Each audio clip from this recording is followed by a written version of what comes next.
Good morning बच्चों। मैं अभी जो आपके सामने जो दिखा रहा हूँ वो इंट्रोडक्शन का पार्ट है।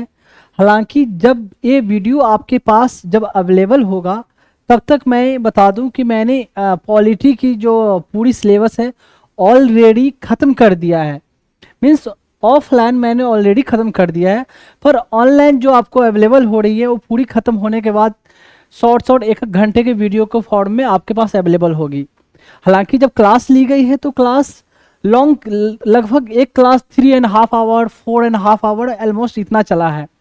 पर ऑनलाइन जो आपके पास अवेलेबल होगी वो काट कर 1 आवर के अप्रॉक्स आपके पास अवेलेबल होगा।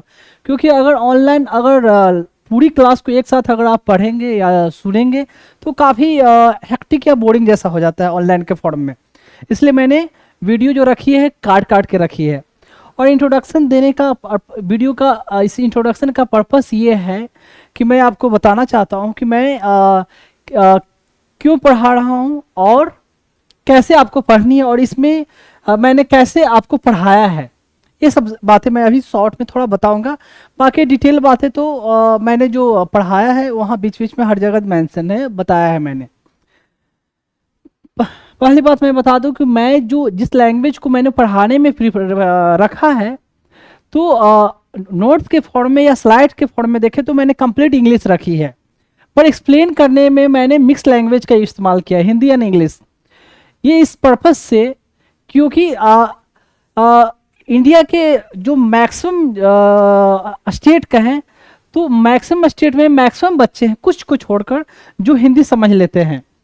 खासकर जो गांव-गांव से जो बिलोंग करते हैं, जिनको या जो एफर्ट नहीं कर सकते, तो ऐसे बच्चे को समझने में आसानी हो, इसको देखते हुए मैंने इसे एक्सप्लेन हिंदी और इंग्लिश मिक्स में किया है।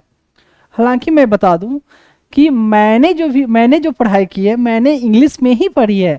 मेरे लिए भी हिंदी में एक्सप्लेन करना बहुत सारे बातों को डिफ़िकल्ट हुई है। तो कोई नहीं, फिर भी मैंने जितना हो सका है अच्छे तरीके से डिटेल तरीके से मैंने एक्सप्लेन करने की कोशिश की है। एक तो ये कि वो मैंने इस लैंग्वेज को प्रीफर किया, ठीक है। दूसरी बात मैं बता दूं कि जो मैंने चैप्टर जो पढ़ाया है तो आपको जैसे बुक में जो चैप्टर दी होती है कि एक चैप्टर नाम है उस चैप्टर के बारे में, ठीक है, पर ये पॉलिटी जो है समझने के हिसाब से देखा जाए तो ऐसे पढ़ाया नहीं जा सकता। ऐसे पढ़ाया नहीं जा सकता। मैं अपना एक्सपीरियंस भी बता रहा हूँ उस आधार पर, और जैसे जैसे डिफरेंट डिफरेंट इंस्टीट्यूट में पढ़ाई जाती है उसके आधार पर। क्योंकि मैं आपको बता दूं कि मैं बड़े बड़े इंस्टीट्यूट या ऑर्गेनाइजेशन गवर्नमेंट हो या प्राइवेट में हर जगह से बिलोंग कर चुका हूँ, तो मुझे पता है कैसे कहाँ क्या होती है। तो अगर मैंने एक चैप्टर को पढ़ाया है ना तो नोट्स के फॉर्म में बता दूं या जो स्लाइड के फॉर्म में जो मेंशन है आपको, वो एक चैप्टर के लिए पूरी मैंने नोट्स के फॉर्म में मेंशन किया है। पर एक चैप्टर को पढ़ाते वक्त मैंने डिफरेंट कई चैप्टरों को कवर किया है। जैसे उसमें कोई नाम भी आया, कोई डिटेल कुछ के बारे में आया, तो उसको मैंने डिटेल उसी समय मैंने खत्म कर दिया है। तो ऐसा नहीं है कि आप जब एक चैप्टर को मैं पढ़ा रहा हूं तो इस चैप्टर पर फोकस करोगे, क्योंकि अगर मैं सारे चैप्टर को या डिफरेंट सब्जेक्ट को भी बोलूं, अगर उनको लिंक करके ना पढ़ाऊं तो फिर एक टीचर को पढ़ाने का कोई मतलब ही नहीं बनता। बुक में तो सेम चीज वैसे मेंशन है तो कोई भी पढ़ ले, तो टीचर की क्यों जरूरत है? टीचर की जरूरत है कि आप अच्छे तरीके से समझ सके, और अच्छे तरीके से आप तभी समझ सकोगे जब मैं सारे को आपको लिंक करके पढ़ाऊंगा, ठीक है। तो आप इसका इंतजार आप नहीं करोगे कि वो चैप्टर जब आएगा तो ही मैं पढ़ूंगा। मैं क्लियरली बता दूं, मैंने अगर मेरा आप 1 घंटे का वीडियो अगर आप सुनते हो तो उसको आपको कवर करने के लिए 4 to 5 आवर आपको पढ़ना पड़ सकता है।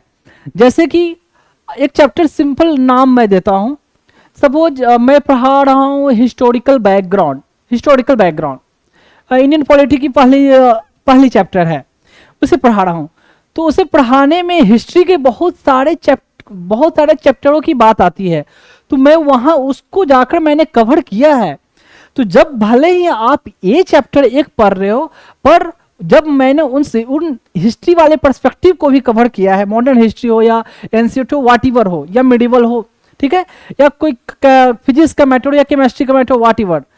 तो जब मैंने वर्बली कवर किया है ना, तो आपकी ये रिस्पॉन्सिबिलिटी बनती है कि आप बुक में उस चैप्टर के बारे में जाओ, जो मैंने पढ़ाया वहां से आप पढ़ो। अब जब भी जाके पढ़ोगे तो जितनी बातें मैंने पढ़ाई, अगर उसको ध्यान से पढ़ा, अगर रिटेन रखा, तो आप उस चैप्टर को इजीली वे में आप समझ सकते हो, समझने में कोई डिफिकल्टी नहीं होगी। हालांकि मैंने कोशिश की है डेप्थ में जाने की, पर कभी कभी ये भी हो सकता है कि मैं हर एक पॉइंट को वर्बली कवर ना कर पाऊं दूसरे चैप्टर से रिलेटेड। जैसे जिस चैप्टर को मैंने नोट्स के फॉर्म में कवर किया है, उसे डिटेल तो मैं गया ही गया, इतना डिटेल मैं जा चुका हूं कि उतना डिफरेंट बुक्स में भी आपको नहीं मिलेगी, उस चैप्टर पर्सपेक्टिव से बोलूं। पर जिसको मैंने वर्बली कवर किया है ना, तो उसको माइट भी मैंने पूरी जितनी बुक है उससे बियॉन्ड नहीं गया, ठीक है, पर आपको बुक में जाकर पढ़नी है और आपको समझकर उसको याद करना है, ठीक है। तो ऐसे, तो इसलिए मैंने बोला ना कि आप अगर सर्च कर देखोगे ना, तो सर्च करके कुछ चैप्टर का नाम ही आएगा, पर ऐसा लगेगा कि एक चैप्टर को रहते हुए बड़े में जब आप सुनोगे ना अगर, तो लगेगा कि बहुत सारे चैप्टर खत्म हुई है, ठीक है। तो इसलिए मैंने ये बता दिया कि आपको उतनी मेहनत करनी है साथ में। और इस एग्जाम को, जो एग्जाम के लिए मैं पढ़ा रहा हूँ सिविल सर्विसेज के लिए, तो इस एग्जाम को क्वालिफाई करने के लिए कोई शॉर्ट फंडा नहीं होता या कोई क्रैश कोर्स नहीं होता है कि कोई किसी को 1 मंथ का कोर्स करा दे और you will be able to qualify. Nothing happens like that, I am telling you clearly, मैं आपको क्लियरली बता दूं। इस एग्जाम की छोड़ दो, यहां तक कि कोई ग्रुप डी के एग्जाम के लिए भी बात कर दूं ना, तो उस एग्जाम को क्वालिफाई करने के लिए किसी को 1 महीने का क्रैश कोर्स करवा दिया जाए और वो क्वालिफाई हो जाए, ऐसा नहीं होता है। अगर कोई ऐसा करते हैं तो आप खुद समझ लो ऐसा नहीं हो सकता। जब तक आप पहले से डेप्थ में नहीं गए हो, पढ़े नहीं हो, तब तक क्वालिफाई नहीं कर सकते। जब मैंने यहां पढ़ाया है तो मैंने प्रीलिम्स, मेंस, इंटरव्यू, ठीक है, प्रीलिम्स, मेंस, इंटरव्यू तीनों को पर्सपेक्टिव को देखते हुए मैंने कवर किया है कि प्रीलिम्स को ऐसा नहीं कि जब पढ़ाई जाती है तो प्रीलिम्स के लिए अभी पढ़ेंगे, मेंस के लिए बाद में पढ़ेंगे और वो क्वालिफाई होने के बाद इंटरव्यू की तैयारी करेंगे। बिल्कुल नहीं, ऐसा नहीं होता है। तो बीच बीच में हर चीज को मैंने डिस्कस किया है, जो मेरा भी एक्सपीरियंस रहा है, एक तो ये सब चीज, तो सारी चीज को मैंने कवर की है। अब खुद पढ़ोगे, जब सुनोगे, देखोगे, तो आपको खुद ये पता चल जाएगा। देख, तो ये कोई, क्योंकि कुछ बच्चे ऐसे बोलेंगे कि मैं किसी चैप्टर को बहुत डिटेल में गया, बहुत डेप्थ में गया, तो क्यों डेप्थ में गया, मैं सब चीज दिखाऊंगा कि एग्जाम में कैसे कैसे क्वेश्चन पूछे गए हैं, कैसे लिखना है। जब ध्यान से वाकई में सुनोगे, क्वेश्चन देखोगे मतलब मैं सब दिखाऊंगा सामने, तो आपको लगेगा कि इतना भले ही डेप्थ में पढ़ाया है, पर ये इतना डेप्थ, ये भी फिर भी ऐसा नहीं कि बहुत डेप्थ है, इतना हमें जानना है। क्योंकि जिस एग्जाम के लिए पढ़ रहे हो ना, ऑफिसर के लिए, क्लास ए ऑफिसर, IAS, IPS, IFS और व्हाटएवर जितने सारे सर्विसेज उस एग्जाम के लिए पढ़ रहे हो, तो उस एग्जाम के लिए बच्चों के पास उतनी कैलिबर होनी चाहिए, क्योंकि उस ढंग से वहां आपको परफॉर्म करनी है, वहां काम करनी है। इसलिए मैं आपको बता दे रहा हूँ कि ऐसे आप कितने बच्चे सोचे हैं कि बहुत डिटेल टफ है, ये है, ये बकवास पढ़ा रहे, इतना जाने की जरूरत ही नहीं है। तो ऐसा अगर सोचोगे तो ऐसे क्वालिफाई होने से रहा नहीं हो सकते। जो फैक्ट है, जो फैक्ट बात है। अब कितना घंटा पढ़ना है, ये सब वो बीच बीच में मैं डिस्कस करूंगा।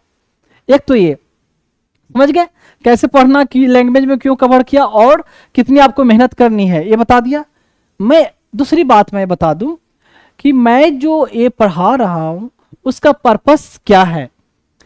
उसका पर्पस मेरा क्या है कि बेसिकली ये पढ़ाना, एक तो बच्चों को मतलब जो गरीब बच्चे भी है वो भी समझ सके, एक तो ये, ठीक। दूसरी बात, इसको पढ़ाने का मेरा एक और पर्पस क्या है कि मुझे एक तरह से मैं बता दूं कि फंड रेज करना। उन बच्चों के लिए मैं फंड रेज करना चाहता हूं जो बच्चे ऑर्फेन या अनाथ है, जिनके कोई नहीं है दुनिया में, माँ बाप कोई नहीं है, ठीक है। तो उन बच्चों के लिए मैं फंड रेज कर रहा हूं। और दैट्स मैं पर्सनली बता दूं कि मेरा ये जो ड्रीम है, गोल है, लक्ष्य है, व्हाटएवर बोले आपको, कि इंडिया के हर स्टेट से मिनिमम मैं एक बच्चे को मैं अडॉप्ट करूं, मिनिमम एक, हर इंडिया के हर एक स्टेट से। तो उसे, उन बच्चों को नर्चर करने के लिए, नरिश करने के लिए, परवरिश करने के लिए मुझे सफिशिएंट अमाउंट की जरूरत है। तो उसके लिए एक तो ये पढ़ा रहा हूं ताकि मैं फंड रेज कर सकूं बच्चों के लिए, ठीक है। एक चीज मैं बता दूं कि जो मैं पढ़ाऊंगा तो मैंने जिस टाइप की जो आपको क्वालिटी दी है, आपको ये देने की कोशिश की है, तो आपको अगर किसी इंस्टीट्यूट में आपने पढ़ा होगा या जिन्होंने भी पढ़ा होगा, आप कंपेयर कर लेंगे, मैंने मैक्सिमम से मैक्सिमम बेस्ट से बेस्ट देने की कोशिश की है। ठीक है, तो ऐसा नहीं है कि मैं ही बेस्ट हूँ, बेस्ट तो कोई भी हो सकते हैं, पर डिफरेंट डिफरेंट इंस्टीट्यूट में भी अच्छे तरीके से पढ़ाई जाती है, पर उनका टाइम कंस्ट्रेंट, मतलब टाइम की कमी हो जाती है कि वो 2.5 घंटे या 3.5 घंटे का होता है एक क्लास, मतलब पर डे का क्लास। तो 9 महीने 10 महीने 11 महीने में सिलेबस खत्म करते हैं, तो कैसे खत्म कर पाएंगे? मैं भी रह चुका हूँ वहां से, तो मुझे पता है, पर मेरे पास ऐसा कोई रिस्ट्रिक्शन है नहीं, तो मैंने पूरी डिटेल में पढ़ाई है।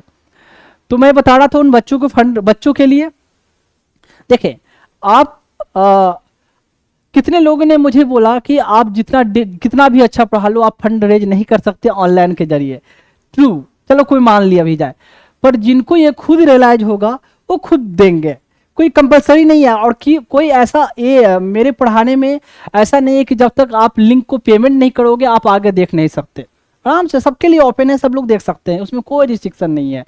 तो देने की जब इच्छा हुई, जो मैं काम कर रहा हूँ, मैंने भी कभी नहीं सोचा था कि I will be able to do this thing, या मुझे ये काम करूंगा। जैसे आम लोगों की तरह सबकी होती है कि एक अफसर बनकर बढ़िया से एक अच्छी तरीके से लाइफ गुजारनी है। मैंने भी लगभग जब आप लोग की उम्र में था तो ऐसे ही सोचा था, पर कब लाइफ में क्या चेंज हो जाती है पता नहीं होता, और कब हो जाता है। तो ऐसे जिनको खुद लगेगा अगर ईश्वर ने, खुदा ने, अल्लाह ने, वाहिगुरु ने और जीसस ने जब मुझे ये अपने आप में मन में ये करने के लिए लाया भावना, तो सामने वाले के मन में खुद आ जाएगी। ठीक है, तो ये है। एक बात और बता दूं, जो चैनल हो गई या यूट्यूब की चैनल, फेसबुक, ट्विटर, इंस्टाग्राम, उसके बारे में डिटेल, वो मैं चैप्टर जब खत्म होगा, चैप्टर खत्म मतलब इस टॉपिक को या हर क्लास के खत्म होने के बाद मैं उसको दिखा दूंगा। और अभी जो वीडियो अब अवेलेबल होगी इंट्रोडक्शन वाली, लगभग ऑलमोस्ट हर क्लास में मुझे ये डालना पड़ेगा, फिर बाद में ऐसा होगा कि मैं नहीं डालूंगा। ठीक है, तो एक तो ये जो भी पेमेंट का ऑप्शन है वो स्क्रीन पर ये यूपीआई आईडी या जो भी आपका हो बार कोड, वो आपको दिख जाएगा। आप जो भी पेमेंट करो, आप एज ए फी पेमेंट करो, भले आपकी मन है या ना माने, नहीं मन है तो मत करो, ये आपकी विश है। ठीक है, लेकिन मैं आपको बता दूं, आप जो भी पेमेंट करें तो मुझे एज ए गुरु मानकर भले ना करे, या फी मानकर ना करे, या करें आपको या फिर भी ना करे, तो ये मान कर करे कि आप एहसान कर रहे हो मुझ पर, आप मान सकते हो, मुझे कोई प्रॉब्लम नहीं है। मीन्स आप ये मान सकते हो कि आपने पेमेंट कर कर विकास कुमार पर एहसान किया, पर मैं आपसे ये रिक्वेस्ट करूंगा, तो उन बच्चों पर ये मानकर आप मत पेमेंट करना कि उन बच्चों पर एहसान कर रहे हो। क्यों मैं आपसे ये बोल रहा हूँ? क्योंकि मैं जो काम कर रहा हूँ ना, मैं एक्सेप्ट ये नहीं करता हूँ कि मैं जो कर रहा हूँ उन बच्चों पर एहसान कर रहा हूँ, बिल्कुल नहीं। हमें ईश्वर ने दिया, खुदा ने, भगवान ने, जीसस ने, वाहिगुरु ने हमें इतनी ब्रेन दी, तो इसलिए मैं ये कर पा रहा हूं। अगर वो नहीं दे पाते तो मैं नहीं कर पाता। ठीक है, तो जो भी दिया हुआ उनका है, इसलिए मैं कर पा रहा हूं।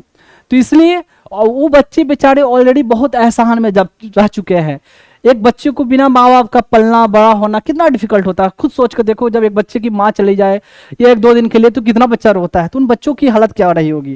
तो इसलिए आप मुझ पर एहसान मान सकते हो, मानना कोई प्रॉब्लम नहीं है। आई विल एक्सेप्ट डेट, आपने मुझे जो भी दिया, फी दिया, इवन 1 रुपया भी आप देते हो मुझे, तो मैं मानूंगा कि आपने एहसान किया। पर ये मत मानना कि आपने बच्चों पर एहसान किया, क्योंकि वो बच्चे ऑलरेडी एहसान में दबे हुए हैं। एक चीज और, जो भी आप पेमेंट करेंगे वो मैं बाद में दिखाऊंगा, तो उसमें मैं आपसे गुजारिश करूंगा कि आप अपना नाम मेंशन कर देंगे और अपना प्लेस जहां से आप बिलोंग करते हो, and your number if your wish, अगर आपकी विश है तो अपना नंबर उसमें भी मैसेज के साथ डाल सकते हो। नहीं डालना चाहते तो एटलीस्ट नाम एंड प्लेस जहां से आप बिलोंग करते हो। ठीक है, तो ये मेरा पर्पस मैंने बताया, और पर्पस, दोनों पर्पस सारे लोगों के बेनिफिट के लिए। एक चीज और, जो मैंने पढ़ाया है तो सिर्फ ऑफिसर बनने के हिसाब से नहीं पढ़ाया, सिर्फ इसमें मैंने बीच बीच में हर चीज, मैंने लाइफ के हर पर्सपेक्टिव को कवर किया है, कि सिर्फ ऑफिसर बनना नहीं, एक अच्छा इंसान बनना मैंने अपने बच्चों को सिखाया, जो आप लोगों को मैं सिखाया है इस अपने क्लास के जरिए। तो कहते हैं डिफरेंस होता है विद्वान, गुणवान एंड बुद्धिमान। तो किताबें पढ़ के आप विद्वान बन सकते हो, ठीक है, पर गुण के लिए सिर्फ किताबों से गुण नहीं आता, पर कितने लोग ऐसे हैं जिनको विद्या नहीं है पर गुण है, जिसको ज्ञान कह सकते हैं, ठीक है। और बुद्धिमान तो दैट्स अ डिफरेंट पर्सपेक्टिव होता है, चालाक होना।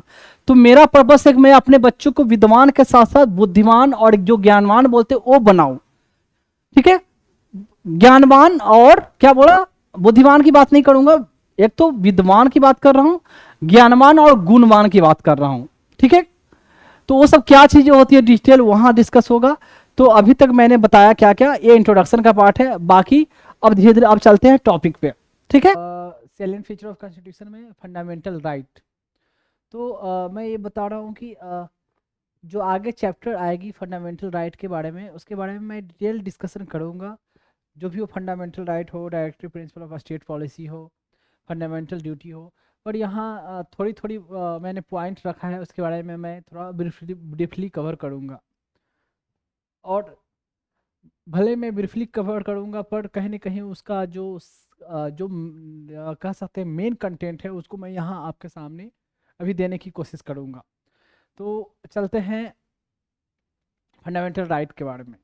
तो इसे हिंदी में कहा जाता है मौलिक अधिकार। तो कहा जाता है कि इसे are named so because they are guaranteed and protected by constitution which is fundamental law of land.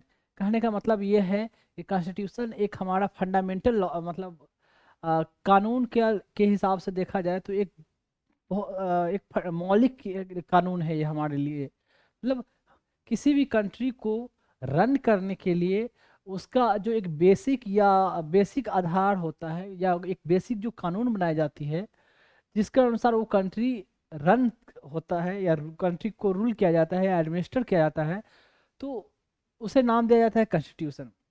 और ये इस कॉन्स्टिट्यूशन को कहते हैं कि हमारे जो कॉन्स्टिट्यूशन के द्वारा कुछ राइट है जिसके लिए पार्टिकुलरली गारंटी दिया गया है, सुनिश्चित किया गया है, तो ऐसे राइट को कहा जाता है फंडामेंटल राइट। और आगे ये है कि are fundamental also in the sense that they are essential for the all round development of individual। मतलब इंडिविजुअल को किसी पर्सन को, किसी व्यक्ति विशेष को उनके डेवलपमेंट के लिए, विकास के लिए ये अधिकार बहुत जरूरी है। किस टाइप के डेवलपमेंट, जैसे कहा गया यहाँ की मटेरियल डेवलपमेंट, इसको हिंदी में भौतिक डेवलपमेंट कह सकते हैं, इंटेलेक्चुअल, मोरल एंड स्पिरिचुअल। तो आगे मैं बताऊंगा कैसे। जैसे स्पिरिचुअल डेवलपमेंट की बात कहा जाए तो उसके लिए कुछ फंडामेंटल राइट मेंशन किया गया है, जैसे आर्टिकल 25, 26, 27, 28, इसमें फ्रीडम ऑफ रिलीजन के बारे में मेंशन किया गया है। तो उसमें आपको स्पिरिचुअलिटी से रिलेटेड मैटर को स्पेशल मेंशन किया गया है।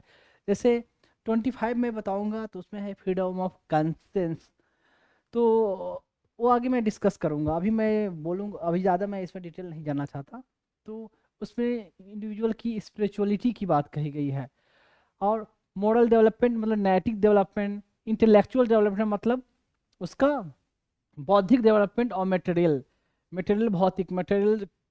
जैसे अभी ये वर्ड मैं इतना जानबूझ के छोड़ रहा हूँ, मैं वापस इस पर आऊँगा जब मैं ये फंडामेंटल राइट की जो डिफरेंट आर्टिकल को जब मेंशन कर दूंगा, फिर बैक आऊँगा तो मैं इस लाइन को बोलूँगा कि देखें इस लाइन को कहाँ कहाँ किस किस कंटेक्स्ट के लिए यहाँ यूज किया गया है, तो आपके लिए ज़्यादा क्लियर होगा। अगर मैं यहाँ ऐसे ही सब आर्टिकल के साथ ये बोल दूँ तो दिमाग में कुछ जाएगा नहीं। तो ये है। अब कहते हैं कि फंडामेंटल राइट को कहाँ मेंशन किया गया है, part 3 of the constitution from article 13 से, यहाँ इनका देखेंगे 12 से लेकर 35 तक, ये जिसमें मेंशन है फंडामेंटल राइट के बारे में। स्पेशल मैंने 12 डिस्कस किया है क्योंकि जनरली बच्चे पढ़ना शुरू करते हैं तो राइट टू इक्वालिटी 14 से 14, आर्टिकल 14 से ही पढ़ना शुरू करते हैं। तो कितने बच्चों को पता भी नहीं होता कि 12 and 13 this is also a fundamental right, और इसमें क्या मेंशन किया गया है। तो बुक जब खोलते हैं तो सबसे पहले जो मेंशन हुआ होता है right to equality, equality before law, rule of law, equality before law, ये सब चर्चा होगी, मैं अभी आगे धीरे धीरे बताऊंगा। तो याद रखें 12 to 35। थोड़ा मैं यहाँ बता देता हूँ। 12 में मेंशन किया गया, आर्टिकल 12 में, कि स्टेट को डिफाइन किया गया है। स्टेट को डिफाइन, स्टेट कहते किसको है? तो स्टेट मतलब वहाँ जैसे कि फंडामेंटल राइट में जैसे आगे चर्चा होगी या कॉन्स्टिट्यूशन में चर्चा होगी, जब स्टेट जब वर्ड यूज होगा तो स्टेट का मतलब वहाँ central legislature, state legislature, local body जैसे पंचायत, म्यूनसिपालिटी या कोई एनी गवर्नमेंट इंस्टीट्यूशन, उसके कंटेक्स्ट में भी स्टेट वर्ड को यूज किया जाता है। तो वहाँ ये डिफाइन किया गया है। सेम बात जब आर्टिकल 36 में स्टेट को डिफाइन किया गया है, जब directory principal of state policy, 35 के बाद जो आर्टिकल शुरू होता है 36 से लेकर आपका 51 तक, वो directory principal of state policy का आर्टिकल है, आगे मैं बताऊंगा। तो उसमें भी 36 आर्टिकल है जो स्टेट को डिफाइन करता है कि ये जो डीपीएसपी में जो स्टेट की बार बार चर्चा की जा रही है, चर्चा की जाएगी, तो स्टेट किस कंटेक्स्ट में, किसके बारे में स्टेट कहकर एड्रेस किया गया है। तो ये रहा। तो यहाँ से 12 तो ये हुआ, मैंने बताया स्टेट का डिफाइन किया गया है। आर्टिकल 13 में ये डिफाइन किया गया है कि कोई भी लॉ, कोई भी रूल, नियम जो कोई भी बनाए जाते हैं पार्लियामेंट के द्वारा या किसी स्टेट लेजिस्लेचर के द्वारा, अगर वो फंडामेंटल राइट के इनकंसिस्टेंट है, उसके साथ तालमेल नहीं होता है, उसके डेरोगेटरी है, उसका इन्फ्रिंज करते हैं, उल्लंघन करते हैं, तो ऐसे राइट को नल, ऐसे लॉ को नल एंड वाइड डिक्लेयर किया जाएगा। तो जब मैं जुडिशियल रिव्यू बताया था तो वहाँ भी आर्टिकल 13 की चर्चा मैंने की थी, किया था मैंने, देखेंगे मैंने 13 चर्चा किया है।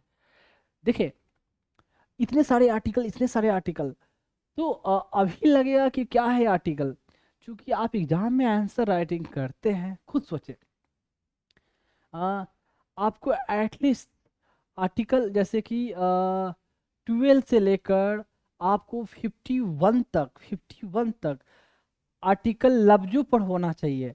द बिल्कुल लैंग्वेज मैच हो या नो मैच हो, लैंग्वेज मैच होना जरूरी नहीं, word by word and sentence same to same match होना जरूरी नहीं है, पर क्या कहा गया है वो पता होना चाहिए। क्योंकि जब आप आंसर राइटिंग लिखते हैं, जब इसे कोट करते हैं, तो उसका एक कह सकते हैं कि इम्पैक्ट लग जाता है। मीन्स खुद सोचे, जो आंसर राइटिंग जो आपके एग्जामिनर होंगे, जो कॉपी आपके चेक करेंगे, आंसर राइटिंग जो आपने लिखा है उसे चेक करेंगे, तो उन्हें भी तो ये झलकेगा ना कि बच्चे को इतना, उसकी मेमोरी पावर है, उसने इतना मेहनत किया है, उसने इतना याद किया है, और उसको आंसर में मेंशन किया है, इस पर्टिकुलर आर्टिकल को मेंशन करते हुए उसने आंसर राइटिंग लिखी है। एटलीस्ट इतना तो आपको लफ्जों पर रहना चाहिए। है तो आर्टिकल उतने सारे कॉन्स्टिट्यूशन में 395 तक जाएगी, बहुत सारे रिपील है, रिपील किए गए हैं, पर सबको जरूरी नहीं है, पर हाँ जो जो इम्पोर्टेंट रहेगा तो उसको मैं बोलूँगा कि आपको ये चीज़ लफ्जों पर रहना चाहिए, एटलीस्ट ये पता रहना चाहिए कि इसमें किस चीज़ का चर्चा किया गया है। तो भले आप आंसर में डिफरेंट लैंग्वेज में मेंशन करें, पर उसको कोट करेंगे, आर्टिकल दिस वन से लाइक दिस, तो कोई भी आपको आंसर, आपकी कॉपी चेक करने वाला कोई भी आपको गलत नहीं कर सकता। हाँ उसका, उसमें जो मेंशन उस बातें को लिखिए तो चल जाएगा, सेम वर्डिंग सेम लैंग्वेज ना भी हो तो भी। तो 51 तक में तो कोई कंप्रोमाइज नहीं होनी है, मतलब कम से कम आपका 12 से लेकर 51 तक। बाकी मैं 1 2 3 4 बताऊंगा। बाकी सिटीजनशिप वाली में ईच आर्टिकल का उतना ऐसे इम्पोर्टेंस नहीं रहता है, पर जो जहाँ रहेगा मैं खुद उस बात पर इम्फेसिस करूँगा, जोर दूंगा। अब देखिए जो ये फंडामेंटल राइट है हमारा, तो इसको मैंने एक चार्ट के फॉर्म में ऐसे थोड़ा रख दिया है, आप इसको आप देख सकते हैं, आपको बुक में भी मिलेगा। तो ये ज़रूरी है, बहुत ज़रूरी है। आगे भी एक और चार्ट है, तो देखिए right to equality, equality article 14 से लेकर 18 तक, 14 से लेकर 18 तक आर्टिकल को माना जाता है या कहा गया है ये राइट टू इक्वलिटी का पार्ट है। ये इसलिए मैं बोल रहा हूँ, मैं आगे क्वेश्चन दिखाऊंगा आपको, एग्जाम में पूछा गया या पूछा जाता भी है, डायरेक्ट रख दिया जाता है ऐसे ये कौन इनमें से कौन से जो ये सब आर्टिकल है जो नाम रहेगा, तो राइट टू इक्वलिटी के पार्ट है, राइट टू फ्रीडम का पार्ट है, राइट अगेंस्ट एक्सप्लॉयटेशन के पार्ट है, right to freedom of religion के पार्ट है, ठीक, और माइनॉरिटी के लिए जो राइट है, ऐसे आएगा क्वेश्चन। तो इतना है, मैं बोलूँगा नहीं क्योंकि आगे मैं डिस्कस करूँगा इसके बारे में। अब देखें, अब ये फंडामेंटल राइट क्यों बनाया गया या क्यों कॉन्स्टिट्यूशन में इसको मेंशन किया गया, ये इसलिए for promoting the ideal of political democracy. अब होता है डेमोक्रेसी, देखें, political democracy, social democracy, economic democracy.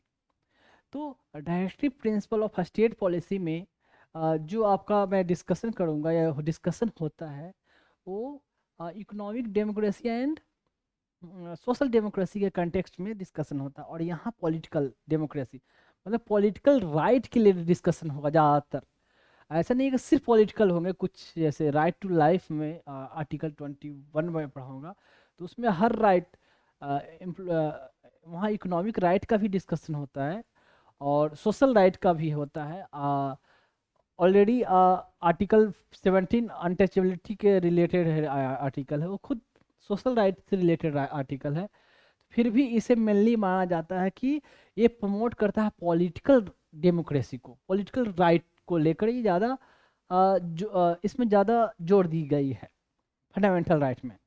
तो पॉलिटिकल राइट क्या क्या है जब मैं आगे डिस्कस करूंगा तो उस समय पढ़ाने के बाद मैं समराइज कर दूंगा, देखो देखो ये पॉलिटिकल राइट था, कैसे था ये, अभी नहीं, अभी आगे मैं बताऊंगा। अब देखिए, aim at establishing a government of law not of man, मतलब एक एस्टेब्लिश करता है कि कानून का सरकार हो, कानून की, लॉ की गवर्नमेंट, गवर्नमेंट ऑफ लॉ मतलब कानून के अनुसार सरकार चले, न कि मैन अपने हिसाब से सरकार चलाए। तो कानून को फॉलो करके सरकार चलना चाहिए, ना कि अपने मनमाने ढंग से कह सकते ऑथोरिटेरियन गवर्नमेंट ना हो, ना कि डिस्पोटिक गवर्नमेंट ना हो। तो ये कहने का मतलब हुआ।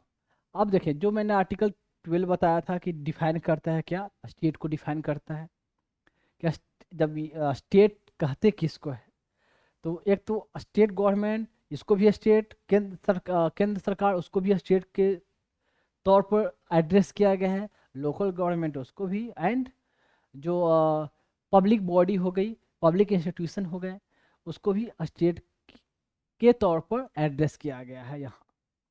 और आर्टिकल 13 कई बार मैंने बता दिया, अभी नहीं बताऊंगा, 2-3 बार शायद मैंने डिस्कस कर दिया है। तो ये है इनकंसिस्टेंट विद और in derogation of any of the fundamental rights shall be void. अब देखिए, कहते हैं कि originally constitution provided 7 fundamental right, 7 ही फंडामेंटल राइट है क्या? तो आप कहोगे कि सर आर्टिकल 12-13 तो एटलीस्ट छोड़ दो, 14 से लेकर 35 तक फंडामेंटल राइट है। पर जो मैंने अभी जो फ्लो चार्ट ने जो डायग्रामेटिकल फॉर्म में दिखाया था, ये कैसे कुछ आर्टिकल को एक जगह कंपाइल करके रख दिया गया है। तो राइट टू इक्वलिटी में रखा गया, फिर राइट अगेंस्ट एक्सप्लॉयटेशन में रखा गया, right of freedom of religion में रखा गया, तो माइनॉरिटी के लिए राइट को कुछ रखे गए, ऐसे ऐसे करके ऐसे सबको कुछ कुछ राइट को एक जगह कंपाइल किए गए, तो कहा गया 7 फंडामेंटल राइट। और राइट टू प्रॉपर्टी वो सब मैं आगे धीरे धीरे बताता हूँ। अब देखिए, राइट टू इक्वलिटी में कहा गया कि 14 से लेकर 18 तक जो राइट है, राइट टू इक्वलिटी का पार्ट है, एकदम आपको जानना है, क्योंकि राइट टू इक्वलिटी कहने का मतलब बच्चों को दिमाग में जाता है सिर्फ article 14, equality before law and equal protection of law, इसको ही मानते हैं राइट टू इक्वलिटी। नहीं, राइट टू इक्वलिटी में आपका 14 से लेकर 18 तक जो भी है वो आपका होगा राइट टू इक्वलिटी में। तो थोड़ा थोड़ा मैं बता दूंगा। इक्वल पहला है आर्टिकल 14, जिसमें मेंशन किया गया है इक्वलिटी बिफोर लॉ, कानून के सामने सबकी समानता हो, बराबरी होगा, और इक्वल प्रोटेक्शन ऑफ लॉ, कानून का इक्वल तरीके से, बराबर तरीके से बचाव किया जाएगा। देखिए, ऐसे नाम ऐसे है, इक्वलिटी बिफोर लॉ का कहने का मतलब है, इसमें इसमें क्या है, कहने का मतलब कोई भी पर्सन कानून से बढ़कर नहीं है, ठीक है। कानून की नज़र में हर कोई बराबर है, और सेम कंडीशन में हर कोई के लिए एक ही कानून अप्लीकेबल होगा।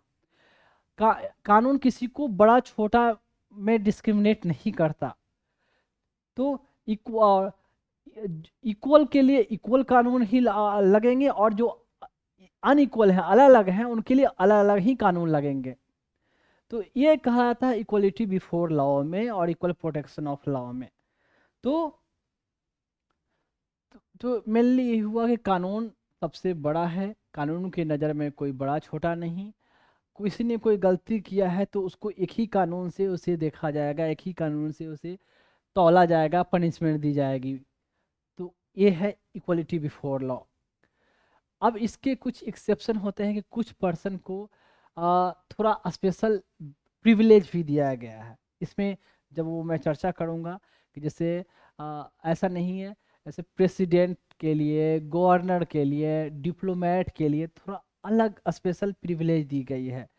जैसे कहते हैं क्या, थोड़ा सा हल्का मैं बता दूं, या पार्लियामेंट्रियन के लिए जो मेंबर ऑफ पार्लियामेंट या लेजिस्लेटिव असेंबली हो गए, तो उनके लिए थोड़ा सा अलग विशेष अधिकार दिए गए। कुछ एक्सेप्शन हैं, तो वो जब डिस्कशन किया जाएगा तो मैं बताऊंगा। जैसे प्रेसिडेंट को क्या है कि उनके कोई एक्ट अगर कुछ करते हैं तो उसके अगेंस्ट में कोई कानूनन प्रक्रिया या कोई लीगल एक्शन नहीं लिया जाएगा। जैसे कोई बिल पर साइन किया या नहीं किया, या पार्लियामेंट को डिजॉल्व कर दिया उन्होंने, या आप कह सकते हो किसी को मर्सी पिटीशन को, कुछ भी जो भी राइट दिए गए वो अपना वर्क किया या नहीं किया, उस पर उसके उनके लीगलिटी पे कोई सवाल नहीं उठाया जाएगा।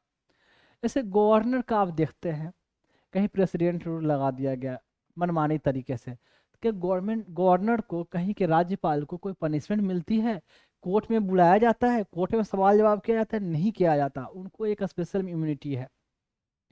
वैसे ही इन लोगों के खिलाफ अगर कोई क्रिमिनल एक्शन लेना हो, तो जैसे कि कोई क्रिमिनल एक्टिविटी में अगर इनका नाम आता है, तो जब तक ऑफिस में है उन पर कोई क्रिमिनल एक्शन नहीं लिया जाएगा। ऑफिस डिमिट करते हैं, खत्म होता है टेन्योर, उसके बाद क्रिमिनल ही एक्शन उनके जो क्रिमिनल एक्शन कह सकते हो या क्रिमिनल प्रोसीडिंग स्टार्ट की जाएगी।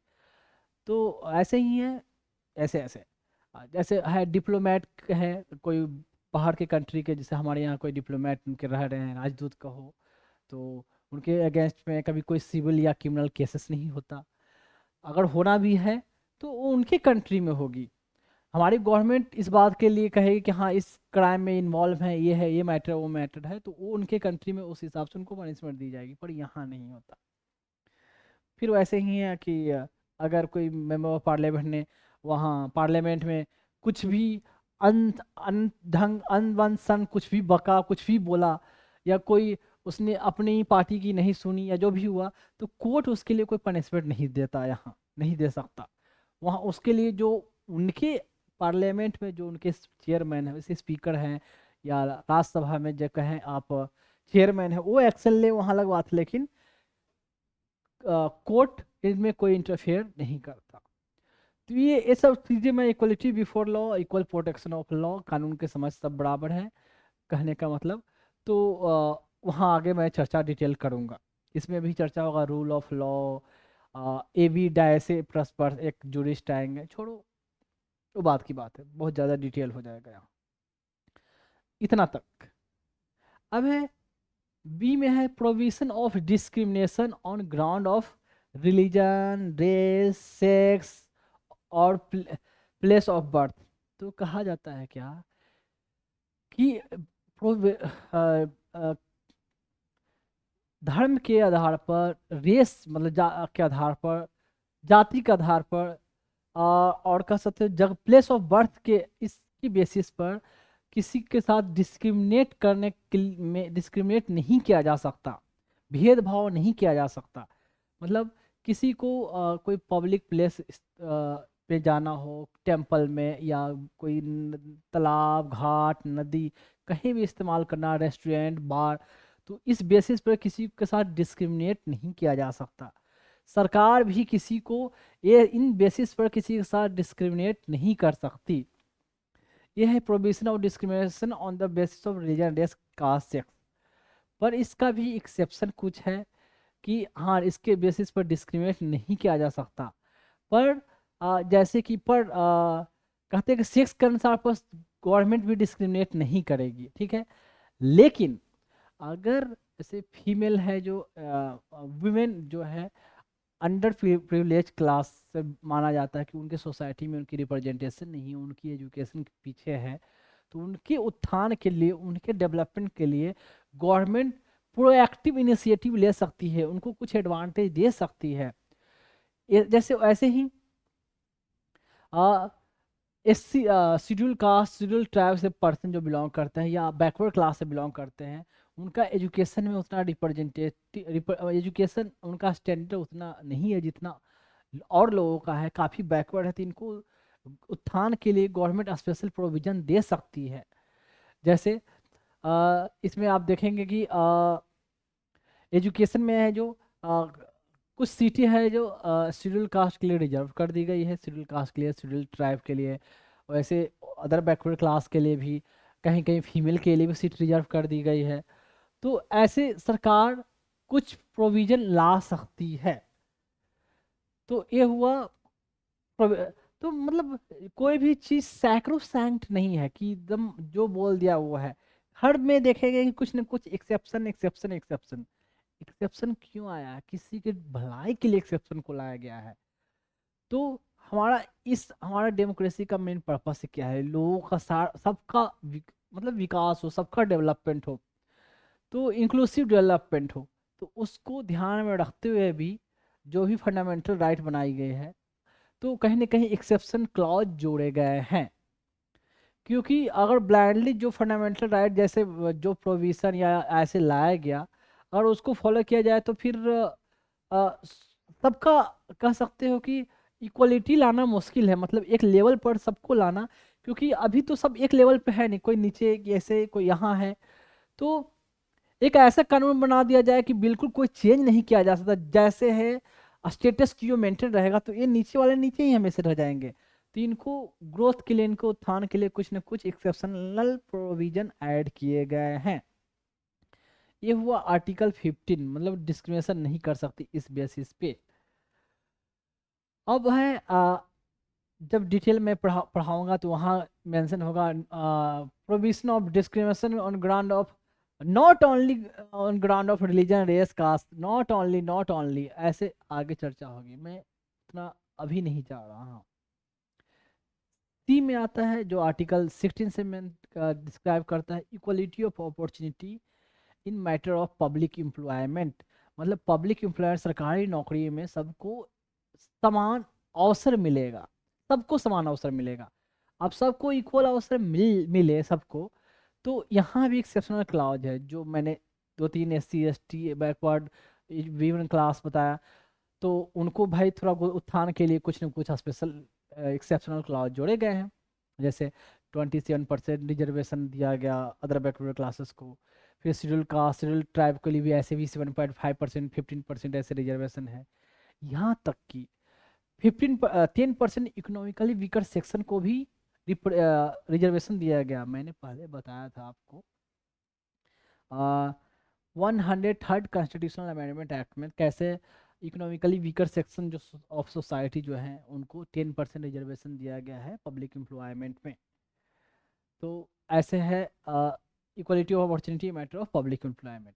देखें होता क्या है क्या कि जब मैं फंडामेंटल राइट पढ़ाऊंगा तो इतना डिटेल सब में पढ़ाता जाऊंगा हर चीज़, बाद में छोड़ो लड़का को तो ये भी ध्यान में नहीं रह पाता कि आर्टिकल 15 वाला 16 में बोल जाता है और 16 वाला 15 में बोल जाता है, 17 वाला 19 में ध्यान आता है, 19 वाला 17 में ध्यान आता है। कभी कभी तो ये भी ध्यान में नहीं था 23rd का जो टाइटल भी ऊपर वाला है वो क्या है। मैं बता दूं बहुत लोगों के साथ ऐसा होता है, यार ये ध्यान में नहीं आ रहा 23 में क्या था यार, पढ़ने के लिए डीप में उतना सारा पढ़ गए। तो मैं बता अभी दे रहा हूँ, लेकिन जो स्लाइड में जो नोट्स के फॉर्म में जो मेंशन है, इतना तो आपको पता अभी के लिए एटलीस्ट इतना भी रहे तो बहुत अच्छी बात है। और तो फिर आप बोलोगे कितना ही रहे, तो आप ये सब बातें क्यों बता रहे हैं अभी? अगर मैं सिर्फ बातें ना बताऊं तो इतना भी रखने के लिए वो भी नहीं रह पाएगा, बार बार भूल जाओगे। तो ये सब बताना जरूरी है ताकि आप इस ये इससे लिंक होने के बाद ये जो पॉइंट है स्लाइड में जो मेंशन है आपके ब्रेन में रह जाएगा। और ये रटने वाला बात नहीं होगी, समझने वाली बात होगी। क्योंकि कितने टीचर ये सिर्फ नाम या बुक में सिर्फ अभी है तो ये बुक पढ़ा, जब दूसरे चैप्टर में गए, दूसरे तीसरे में, तब ये इस चैप्टर की ये सब मैंने बोला ना टाइटल तक याद नहीं रह पाता बच्चों को। इसलिए मैं थोड़ा इसके आसपास की चीज़ों को मैं बता दे रहा हूँ ताकि आपको याद रहे। और आप बोलोगे कि इतना याद रहने से क्या पूरा क्वेश्चन क्या मैं आंसर कर पाऊंगा क्वेश्चन का? तो हाँ, जो क्वेश्चन कुछ पूछे गए हैं वो तो मैं आपको पता ही, मैं आगे रखूंगा ही कि इतना जो रखा है उससे क्या पूछे गए हैं। जो जो चीज़ मैं बोलता हूँ, बताता हूँ, मैं क्वेश्चन मैं क्लियरली बता दूँ, उसको बेस बना कर मैं क्वेश्चन नहीं रखता। क्वेश्चन मैं रखता हूँ जो मैंने स्लाइड में या जो कहीं नोट्स में रखा है उस चैप्टर से रिलेटेड, उसको ही बेस बनाकर मैं क्वेश्चन रखता हूँ। अगर मैं क्योंकि आपके लिए काफ़ी डिफिकल्ट हो जाएगा जो मैं सारी चीज़ की बातें बताता हूँ और मैं यहाँ क्वेश्चन रखना शुरू करूँ तो ये रहा। तो आर्टिकल 16 के बारे में बता दिया, equality of opportunity matter of public employment. अब देखें 18 में देखें abolition of untouchability and provision of its practice. तो 1955 में भी बनाया गया था अनटचेबिलिटी एक्ट। फिर बनाया गया सिविल राइट एक्ट भी एक बाद में बनाया गया 1976 के आसपास। बेसिकली इसका पर्पस था कि सोसाइटी में जो अनटचेबिलिटी जो इतना प्रिवलेंस अनटचेबिलिटी का है, इस कंसेप्ट का कह सको कि इतना भेदभाव सोसाइटी में है। शेड्यूल कास्ट के लोगों को इतना नीचे नज़र से देखा जाता है। मैंने पहले कभी न कभी डिस्कस किया है, जब मैं भीमराव अम्बेडकर के बारे में बता रहा था तो उनके साथ कितना डिस्क्रिमिनेशन होता था, कितनी हीन नज़र से देखा जाता था, डिस्कस किया था। तो वो अनटचेबिलिटी इंडिया में ताकि सोसाइटी में जितना कह सकते हो ये व्यापक रूप से फैला हुआ है, उसको ख़त्म करने के लिए ये आर्टिकल को डाला गया, abolition of untouchability and practices. तो अनटचेबिलिटी एक्ट 1955 में, फिर 1976 में भी एक एक्ट बना, उसी को मॉडिफाई कर दिया गया। और कहने का मतलब उसके लिए पनिशमेंट और कठोर कर दिए गए ताकि लोगों को डर हो भाई कोई डिस्क्रिमिनेट ना करे। क्योंकि अनटचेबल को कहीं भी होटल में नहीं जा सकते, किसी के कुएं से पानी नहीं ले सकता, हैंडपम्प से पानी नहीं ले सकता, खाना भी है तो उसका अलग खाना है। तो पैसे भी उन्हें लेना है, दिया जाता था दूर से, ऐसे पैसे दी जाती थी। ऐसे ऐसे बहुत सारे हैं। वो कितना भी हाई फाई फैमिली हो, साफ सुथरा रहने वाला हो, उसे कोई बाथरूम या टॉयलेट साफ करने वाला कोई ऑक्यूपेशन से उसका दूर दूर तक लिंक नहीं हो, पर उसे अगर वो उस कास्ट से बिलोंग करता है तो उसे अनटचेबल ही समझा जाता। एक बात मैं यहाँ ये बता दूँ, ये अनटचेबल वर्ड जो हुआ है कॉन्स्टिट्यूशन में, ये डिफाइन नहीं किया गया कि अनटचेबल का मतलब क्या होता है, मतलब अछूत का मतलब क्या होता है, ये डिफाइन नहीं किया गया है। ये सेल्फ एक्सप्लानेटरी या सेल्फ अंडरस्टूड है। एग्जाम में कभी कभी पूछ देते हैं कि कुछ कुछ चीज़ों को कि अनटचेबिलिटी को कॉन्स्टिट्यूशन है क्लियरली डिफाइंड अनटचेबिलिटी, यस और नो ऐसे करके और एक दो ऑप्शन और दे देंगे, which of the following statements are correct, 1 2 3 1 2 1 2 1 2 3 जो है ऐसे एग्जाम में आती है। देखिए यूपीएससी का क्वेश्चन जो है कोई भी एग्जाम दे लो आप, जैसे कि आप इंजीनियरिंग सर्विस दे दो, या एनडीए एग्जाम दे दो, या इकोनॉमिक सर्विस की एग्जाम दे दो, सिविल सर्विस तो है ही, मेडिकल सर्विस एग्जाम दे दो, तो यूपीएससी एग्जाम थोड़ा टफ क्यों हो जाता है? क्योंकि इनके क्वेश्चन से ज़्यादा उनका जो वो ऑप्शन जो देते हैं वो ज़्यादा कॉम्प्लिकेटेड कर देता है कि 1 एंड 2 1 2 3 2 एंड 3, तो ऐसे मिक्सिंग के कारण ज़्यादा टफ हो जाती है कि अगर इसमें से मतलब थोड़ा सा भी किसी में डाउट हो कि ये हो सकता है नहीं हो सकता है, तो वो डाउट वाला को ऑप्शन में भी ऑप्शन में रख देंगे ऐसा, तो लगेगा कि ये है, इस कारण से गलतियाँ हो जाती है। अदरवाइज क्वेश्चन तो बहुत सारा लगेगा कि आप जानते हो, पर जानते हो भर में गलतियाँ हो जाती है। तो इसे कंट्रोल करना है, जब तक आपका उसका कहने का मतलब जब तक आपको पूरी डीप डेप्थ नॉलेज नहीं है, जब आपको पूरा याद नहीं, मेमोराइज नहीं है, सिर्फ कंसेप्ट, जो लोग बोलते हैं कि कंसेप्ट क्लियर है तो आप आंसर कर लोगे, नहीं, कंसेप्ट के साथ साथ पूरा डेप्थ में आपको पकड़ होनी चाहिए तो ही आंसर, क्योंकि बहुत सारी चीज़ें फैक्चुअल है उसमें। एग्जाम में आप कंसेप्ट लगाकर दिमाग लगाकर आंसर करना अगर चाहोगे, कुछ का आंसर तो, कुछ क्वेश्चन तो आप आंसर कर लोगे, सही बात है, लेकिन उतने उस टाइम पीरियड में अगर दिमाग लगाने लग गए तो बहुत सारे क्वेश्चन आपके छूट जाएंगे। देखो, रीड एंड क्लिक डायरेक्ट। अब ये नहीं वो नहीं, ऐसे अगर टाइम देने लगे क्वेश्चन में तो आपके क्वेश्चन, बहुत सारे क्वेश्चन छूट जाएंगे, अटेम्प्ट तक नहीं कर पाओगे। तो ये तभी क्वेश्चन रीड करो, आंसर करो, तभी हो सकता है जब पहले से आपका प्रिपरेशन सही हो। अब देखें, बस एक पिक्चर मैंने लगा दिया है राइट टू इक्वलिटी का से रिलेटेड, कि तराजू ये रखा हुआ है, वेट मशीन रखा हुआ है जिसमें इक्वल कहने का है और कुछ नहीं। अब देखिए ये क्वेश्चन आया हुआ है, तो थोड़ा ज़्यादा छोटा हो जाएगा, इसको मैं बड़ा करता हूँ, आगे रीड करने के हिसाब से मैं थोड़ा स्लाइड अप डाउन कर दूंगा। देखिए, सिविल सर्विस 274 का क्वेश्चन है, क्वेश्चन रीड करें, आप क्वेश्चन रीड करें थोड़ा। कहता है मैच 1 1 एंड 2 को मैच करना है, सिंपल सी बात है कि ए आर्टिकल है, ए प्रोविजन है, तो कौन किसका किससे मैच होगा। 14 15 16 17 इतना रख दिया गया। अब देखिए, ये भले क्वेश्चन उस समय पूछा गया है, तो अभी तो इतना इजी क्वेश्चन नहीं आता है, लेकिन कुछ क्वेश्चन आते भी हैं, ऐसा नहीं है कि सारे क्वेश्चन पॉलिटी के कुछ क्वेश्चन तो ऐसे, मैक्सिमम क्वेश्चन पॉलिटी के होते हैं जो स्ट्रेट फॉरवर्ड होते हैं, आपने पढ़ा है डायरेक्ट आंसर कर सकते हो। तो कोई सोचेगा कि ये पहले 2004 में इतना इजी क्वेश्चन पूछ दिया, अब नहीं पूछा जाएगा, मैं लाऊंगा, देखोगे आप कैसे पूछा जाता है, ऐसा नहीं कि नहीं आता है। और आपको खुद पता है, मैंने जो भी रखा है पिछले पिछले 30 साल तक में जो जो क्वेश्चन आया उसको मैंने आपके सामने रखा है, प्रीलिम्स हो, मेंस हो, व्हाट एवर, इतना ही तो। और साथ में अगर आपने सिविल सर्विस की क्वेश्चन अगर आपने की है, देखा है और उस रिलेटेड आपने पढ़ा है, तो कोई भी सर्विस कमीशन हो, whatever, you will be able to answer, इसमें तो कोई डाउट ही नहीं है। तो देखिए, इसमें है state shall not discriminate against any citizen on ground only of, जो मैंने बताया था ना, ओनली ऑफ चर्चा होगा, मैं डिटेल पढ़ाऊंगा, तो डिस्क्रिमिनेट नहीं करेगी only of religion, race, caste, sex, place of birth और एनी ऑफ द। तो किस में है, ऑब्वियस सी बात है 15 में है। State shall not deny to any person equality before the law और equal protection of law. 14 within territory of India. Untouchability is abolished and its practice in any form is forbidden. Untouchability किस में है, 17 में है। There shall be equality of opportunity for all citizens in matter of relating to employment. Employment में opportunity equality हो, employment नौकरी में, नौकरी 16 15 में भी सेम बात, लेकिन नौकरी से रिलेटेड नहीं, ऐसे सोसाइटी में कोई डिस्क्रिमिनेशन ना होगा, वो 15 में है। नौकरी से रिलेटेड बात है तो 16 में है, अनटचेबिलिटी से रिलेटेड बात है तो 17 में है। अब 14 में कानून के समझ सब बराबर हैं, किसी के लिए कानून बड़ा नहीं, किसी के लिए कानून छोटा नहीं, ठीक है। कानून बड़े छोटे में कोई डिस्क्रिमिनेट नहीं करता, कोई कानून से बढ़कर नहीं है, ये सब है बातें। सेम सर्कमस्टांसेस में सेम लॉ सबके लिए अप्लीकेबल होगा, तो ये 14 में कहा गया है, 14 में कहा गया है। तो उसके हिसाब से जो भी ऑप्शन आता है, ABCD है जो भी हो, यू कैन मेक। अब देखें, तो आर्टिकल 18 क्या कहता है, abolition of titles except military academy.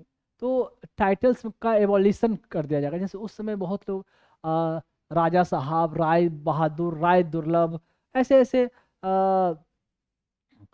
तो मतलब जमींदार लोग कहो, या जो भी पहले के नोबल्स थे, नोबल्स मतलब प्रिंसली स्टेट के जो मंत्री मंत्री थे, तो लोग अपना ऐसे ऐसे टाइटल लगाया करते थे। तो जो महाराजा, राय राय साहब, इतना इतना पुराने पुराने जो भी टाइटल हो, तो कहा कि अब ये सब टाइटल वाइटल आप यूज नहीं कर, लगा नहीं सकते। लेकिन कहा गया क्या, कि जो कुछ कुछ इसमें भी कुछ एक्सेप्शन दिया गया, except military and academic. Military मतलब मिलिट्री में जो रैंक दी जाती है, जैसे मैं अपना नाम फ्लाइट लेफ्टिनेंट विकास कुमार, ठीक है, मिलिट्री में जो इंडियन एयरफोर्स में जो मिला, तो फ्लाइट लेफ्टिनेंट, क्योंकि इंडियन एयरफोर्स में मिलिट्री मिलिट्री है ही है, तो वो नाम इस्तेमाल लिखता हूँ। तो फिर जो भी आप देखते हैं, colonel, air marshal, air vice marshal, lieutenant, तो ऐसे ऐसे मिलिट्री टाइटल एक आप यूज कर सकते हो। अब है एकेडमिक, कुछ कहा गया एकेडमिक, जैसे कि इसके साथ साथ किसी को मिलता है पद्म श्री, पद्म विभूषण, भारत रत्न, तो वो सब नाम के में प्रीफिक्स के तौर पर, प्रीफिक्स सफिक्स के तौर पर कोई इस्तेमाल नहीं कर सकता, ये कहा गया है। तो कहा गया है कि आप है जो, चलो कभी पुकारा जाए तो बुलाया जा सकता है Bharat Ratna awardee, this person is coming, ऐसे ऐसे कह के, पर आप नाम लिखने में ये भारत रत्न, पद्म विभूषण, पद्म श्री, ये सब इस्तेमाल नहीं कर सकते। तो ये हुआ टाइटल से। और एकेडमिक में कहा गया कि चूंकि एकेडमिक में जैसे कि कोई जैसे डॉक्टर आगे लगाता है, तो उसने पढ़कर, स्टडी कर कर, अपने टैलेंट्स की बदौलत उनको ये उपाधि दी गई है, तो उसके लिए मनाही नहीं है। जैसे मैं डॉक्टर विकास कुमार लिखता हूँ, तो डॉक्टर के लिए उसने पढ़ा है, उसने मेहनत की है, ये कोई हेरिडिटरी, कोई हेरिडिटरी टाइटल नहीं मिला है।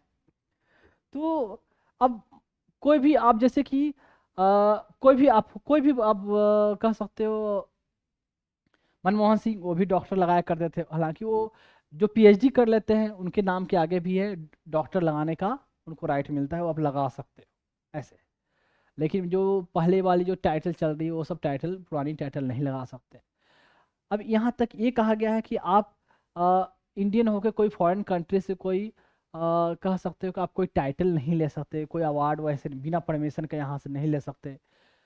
तो ऐसे ऐसे प्रोविजन आर्टिकल 18 में मिलेगी टाइटल से रिलेटेड, इतना एटलीस्ट कम से कम जानने की जरूरत है। ये तो हुआ ये। अब देखें दूसरा, दूसरा क्या, राइट टू फ्रीडम में कहा गया है क्या, फ्रीडम, स्वतंत्रता की जो अधिकार दी गई है, 19 से लेकर 22, 19, 21, 21, 22, 19, 20, 21, 22, फ्रीडम का पार्ट है, याद रखिए, राइट टू फ्रीडम का पार्ट है। इसमें एक एक करके मैं मेंशन करता हूँ। इसमें फर्स्ट है protection of six rights regarding freedom of, ये बहुत जो आर्टिकल 19 में जो मेंशन है ना, ये बहुत लंबा चौड़ा, कहने को ऐसे है, बहुत लंबा चौड़ा आर्टिकल है। जो 19 में जो मेंशन है, इसमें 6 प्रोविजन को इंक्लूडेड है। देखें, protection of 6 right regarding freedom of speech, expression, speech and expression एक साथ आता है, speech and expression, assembly, association, movement, residence and profession. जैसे देखें, स्पीच एंड एक्सप्रेशन का क्या है, कहने का मतलब 6 राइट का, प्रोटेक्शन ऑफ 6 राइट, 6 राइट का रिगार्डिंग फ्रीडम। तो फ्रीडम आपको है, freedom of speech and expression का फ्रीडम है, स्पीच बोलने का, एक्सप्रेस करने का, प्रकट करने का। जैसे आप, जैसे कि आप कह सकते हो क्या कि स्पीच एक्सप्रेशन मतलब आप वर्ड से भी स्पीच अपना एक्सप्रेशन दे सकते हो, साइलेंट रह के भी अपना कर सकते हो, आप धरना भी दे सकते हो, कहने प्रोटेस्ट कर सकते हो, प्रोटेस्ट करने का भी राइट है, ये प्रोटेस्ट करने का राइट है। आपको इंटरनेट पर आप अपना कोई फीलिंग एक्सप्रेस कर सकते हो, सोशल नेटवर्क जो है फेसबुक, ट्विटर, उस पर आप अपनी बातें रख सकते हो, यूट्यूब के जरिए अपने वीडियो रखकर आप अपनी कुछ भावनाओं को लोगों के सामने रख सकते हो, ठीक है। या आप जैसे कि जो पॉलिटिकल पार्टी ने जो बंद का अनाउंस कर दिया, बंद होगा आज भारत बंद, तो उसके अगेंस्ट में भी आप अपना बातें रख सकते हो। तो लिख कर, पेपर में पब्लिश करवाकर, पैम्पलेट बनवाकर, फोटो के जरिए, कैसे भी आप एक्सप्रेस कर सकते हो, अपनी भावनाओं को एक्सप्रेस कर सकते हो। ये हुआ इसका फ्रीडम, ये टाइप इस चीज़ का आपको आज़ादी है, स्पीच एंड एक्सप्रेशन का। तो अब बोलने का भी, स्पीच करने का है, लेकिन अगर आप बोलते हो तो क्रिटिसिज्म करते हो, तो फिर क्रिटिसिज्म होना चाहिए।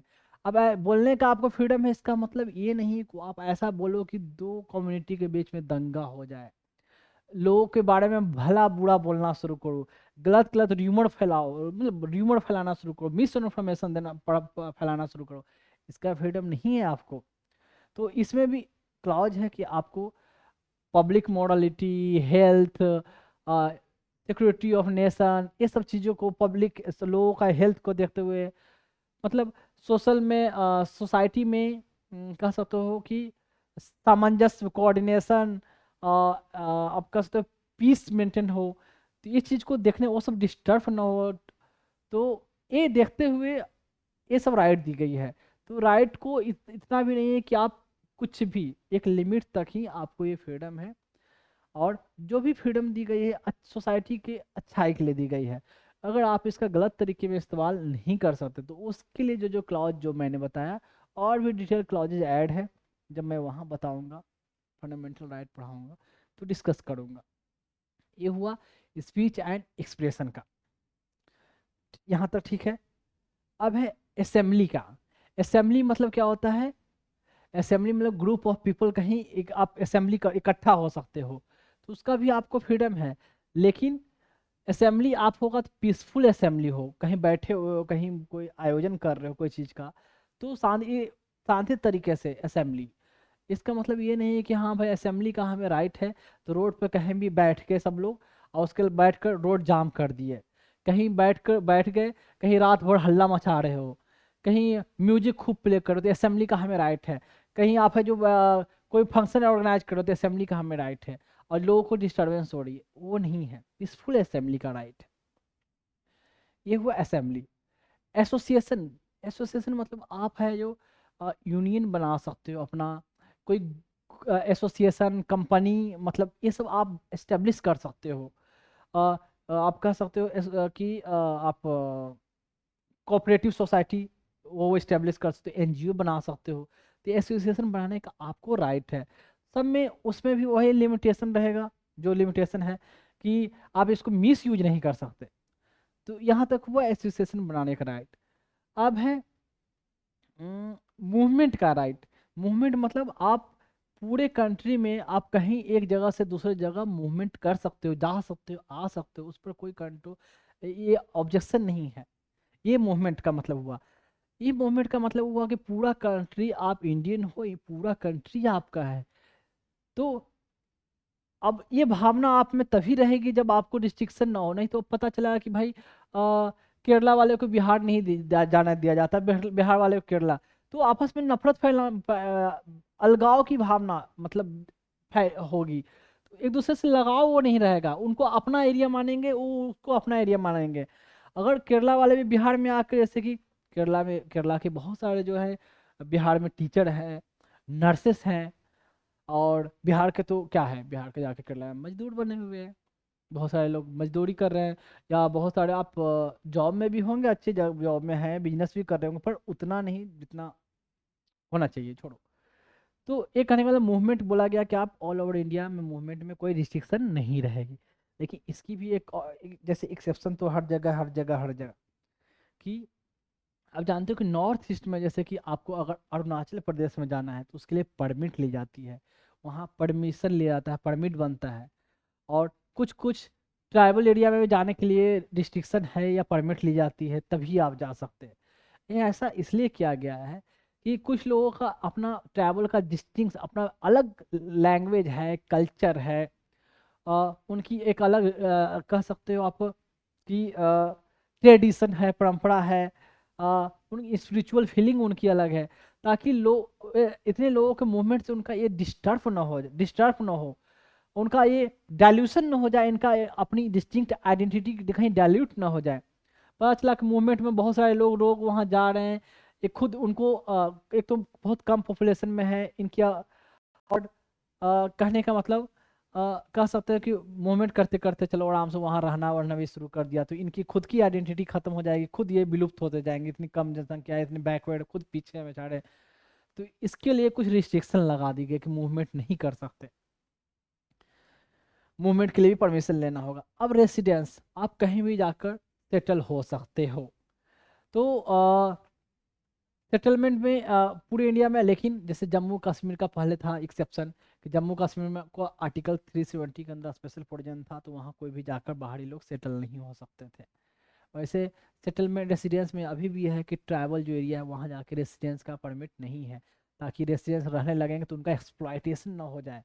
जो ट्राइबल पीपल हैं, वो मासूम लोग हैं, उनका एक्सप्लॉयटेशन ना हो जाए। लोग जाके भारी संख्या में लोग जाके वहाँ रहना शुरू कर दिया, और वहाँ के पेड़ पौधे जो उनके जीवन का सोर्स है उसको एक्सप्लॉयट करना लग जाएं, मिनरल्स निकालना लग जाएं, और बैकवर्ड बेचारे उनको कुछ ज़्यादा समझ में नहीं आती, वो ऐसे ही स्ट्रगल करते रह जाएंगे। तो इसमें कुछ कुछ रेसिडेंस में कुछ ऐसे ही रिस्ट्रिक्शन दी गई है, लेकिन कहा गया है कि ऑल ओवर इंडिया जहाँ भी चाहो आप रह सकते हो। फिर प्रोफेशन के बारे में आया कि कोई भी प्रोफेशन आप चाहो तो आप व्यापार कर सकते हो प्रोफेशन, लेकिन व्यापार करने का फ्रीडम है। प्रोफेशन अपना प्रोफेशन ऑक्यूपेशन यहाँ आता है, तो व्यापार करने के या कोई भी व्यवसाय करने का आपको फ्रीडम है। लेकिन इसमें भी है कि भाई उसकी भी एक्सेप्शन ये है कि गवर्नमेंट चाहे तो कोई क्वालिटी डिसाइड मतलब फिक्स कर सकती है, मतलब ये क्वालिफिकेशन फिक्स कर सकती है कि भाई ये ऑक्यूपेशन करने के लिए ये क्वालिफिकेशन मिनिमम मिनिमम ये होना चाहिए।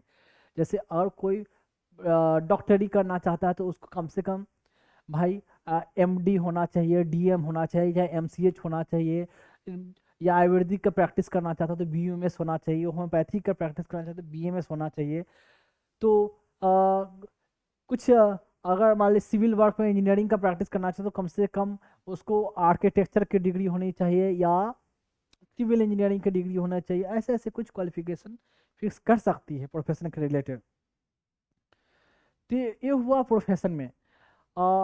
तो अगर प्रोफेशन और ऑक्यूपेशन में भी हुआ कि आप कोई भी ऑक्यूपेशन कर सकते हैं, लेकिन अगर सरकार खुद कोई ऑक्यूपेशन करती है, बिजनेस करती है, जिस उसके बिजनेस करने से आपके बिजनेस को अफेक्ट हो रहा है, तो आप उसमें सवाल जवाब नहीं कर सकते। कोर्ट इस चीज़ को नल एंड वाइड नहीं कर सकता कि सरकार को बिजनेस करने की नहीं परमिशन है।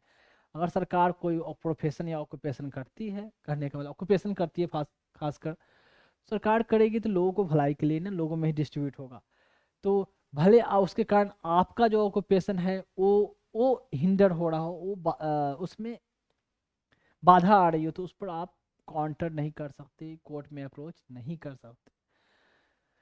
प्रोफेशन का मतलब ये नहीं हुआ कि आप प्रोस्टिट्यूशन करो, प्रोस्टिट्यूशन का बिजनेस करो, कुछ सेक्सुअल एक्टिविटी जो भी हो ऐसे इसमें इंडल्ज हो। तो जो कह सकते हो कि आप एंटी सोशल एक्टिविटी है, या माफिया चलाओ, ड्रग का बिजनेस करो। ड्रग मतलब नॉट मेडिसिन, ड्रग मतलब हीरोइन, कोकेन, आप कह सकते हो ओपियम, जो भी ये सब। तो उसमें ऐसा नहीं कि उसमें आपको परमिशन है कि मैं कुछ भी प्रोफेशन कर सकता हूँ, कुछ भी ऑक्यूपेशन कर सकता हूँ, उसका फ्रीडम नहीं है। ये हुआ आर्टिकल 19 में ये सब चीज़ें। और भी बहुत सारे, जैसे जब वहाँ जब चैप्टर पार्टिकुलरली बताऊंगा तो काफ़ी लंबी चौड़ी रहेगी। अभी तक के लिए इतना ही। अब देखें आर्टिकल 20, इसमें है protection in respect of conviction for offence. तो कोई किसी कहने का मतलब हुआ protection in respect of conviction for offences. किसी अपराध के लिए अगर आप आपराधिक ठहराए जाते हो तो उसमें आपको कुछ क्या प्रोटेक्शन मिलेगा। तो इसमें कहने का मतलब हुआ कि कोई भी ऐसा कानून नहीं बनाया जा सकता कि अभी किसी का आप मतलब आप किसी ऑफेंस के लिए आप कन्विक्टेड हो गए, किसी क्राइम कोई क्राइम किया आपने, उसके लिए आप अपराधी ठहरा दिए गए, तो उसके लिए क्या पनिशमेंट होगी, जो पहले से डिसाइड है वो पनिशमेंट आपको दिया जाएगा। अब ये नहीं कि आप आज कोई क्राइम किया और कोई ऐसा कानून बना दिया जाए कि अभी पनिशमेंट है 5 साल, और ऐसा कानून आपके क्राइम करने के बाद बना दिया जाए कि जो भी पर्सन 2020 से, ठीक है, ये क्राइम किया है उसको 5 साल नहीं 10 साल सजा मिलेगी। तो कोई भी रिट्रोस्पेक्टिव या रिट्रोस्पेक्टिव क्रिमिनल कह सकते हो कि कानून नहीं बनाया जा सकता, क्रिमिनल लॉ से रिलेटेड कोई पनिशमेंट डिसाइड नहीं किया जा सकता, या क्राइम करने के बाद एक्स पोस्ट फैक्टो कोई कानून नहीं ऐसा बनाया जा सकता उसको और कठोर करने के लिए। और कोई कानून ऐसा बनाया गया, कोई मतलब और कठोर पनिशमेंट लाई गई, तो वो कब से अप्लीकेबल होगा? उस दिन के बाद से अप्लीकेबल होगा, रिट्रोस्पेक्टिव उसका इफेक्ट नहीं होगा। तो ये हुआ production in respect of conviction for offence. फिर वैसे ही कहा जाता है कि सेम ऑफेंस के लिए 2 बार उसको पनिशमेंट नहीं मिलेगी। तो एक ही जैसे आपने एक अंधा कानून, एक मूवी देखा होगा, अमिताभ बच्चन की मूवी थी। तो अमिताभ बच्चन को शुरू में क्या होता है, किसी क्राइम के लिए उसे क्या मिलती है, उन्हें उस मूवी में अमिताभ बच्चन को मिलती है उम्र कैद की सजा मिलती है अंधा कानून मूवी में। तो हालांकि उसने क्राइम वो किया भी नहीं था, और जिस पर्सन के बारे में बोला कि इस पर्सन को मारा है, वो पर्सन तो जिंदा ही था और इसको पनिशमेंट मिल गई, कोर्ट में सब दिखा के वो आदमी मर चुका है, इसने मारा है, ऐसे ऐसे करके। वो जब जेल से बेचारा बहुत लंबे समय बाद छूटता है, तो वो आदमी उस जज के कोर्ट रूम में ही प्रेजेंट होता है, कुछ मैटर, कुछ केस मुकदमा जैसे चल रहा होता है। अमिताभ बच्चन बीच में आते हैं और उस पर्सन को डायरेक्ट मतलब गोली मारता है या क्या मारता है, I don't know, I think गोली ही मारता है। उसके बाद जब जज उसे पकड़ने की बात करता है, इसको अरेस्ट हिम, तो वो सामने ही बोलता है कि अमिताभ बच्चन का बोलना होता है कि ऑलरेडी मैंने इस आदमी के लिए, मर्डर के रूप के लिए मुझे ऑलरेडी पनिशमेंट मिल चुका है, मैं उम्र कैद काट चुका हूँ और ये पनिशमेंट आपने ही दिया है। तो एक ही पर्सन के लिए, सेम पर्सन के लिए दोबारा मैंने इसको मारा है, इसके लिए आप मुझे दोबारा पनिशमेंट नहीं दे सकते, 2 बार पनिशमेंट सेम क्राइम के लिए नहीं दे सकते। तो अगर आज आप मुझे पनिशमेंट देते हो, यानी पिछली बार जो दिया था वो क्या था, वही तो पनिशमेंट दिया ना। तो उसमें तो आपने इसे मरा हुआ डिक्लेयर कर दिया, तो आज मैंने जिसे मारा है ये क्या, ये जिंदा है या मरा हुआ है, आप बताएं। तो ऐसे कहा गया कि डबल जियोपार्डी, मतलब 2 बार पनिशमेंट नहीं दिया जा सकता सेम क्राइम के लिए। तो ये हुआ protection in respect of conviction for offences. अब है कहने का मतलब कि ऐसे ही है कि लॉ के द्वारा जितना कन्विक्शन, मतलब जो पनिशमेंट दिया गया है उससे ज़्यादा पनिशमेंट और किसी को नहीं दिया जा सकता। ऐसे ऐसे protection respect of conviction of offences में आएगी चर्चा है इसका। अब देखें, अब है आपका protection of life and personal liberty, article 21। बहुत बड़ी आर्टिकल है article 20, protection of life and personal liberty.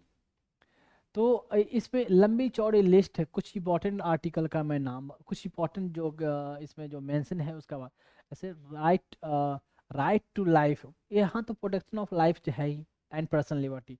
Right to life article 21 का पार्ट है, राइट टू प्राइवेसी आर्टिकल 21 का पार्ट है, राइट टू मूव एब्रॉड, बाहर विदेश जाना, ये भी आर्टिकल 21 का।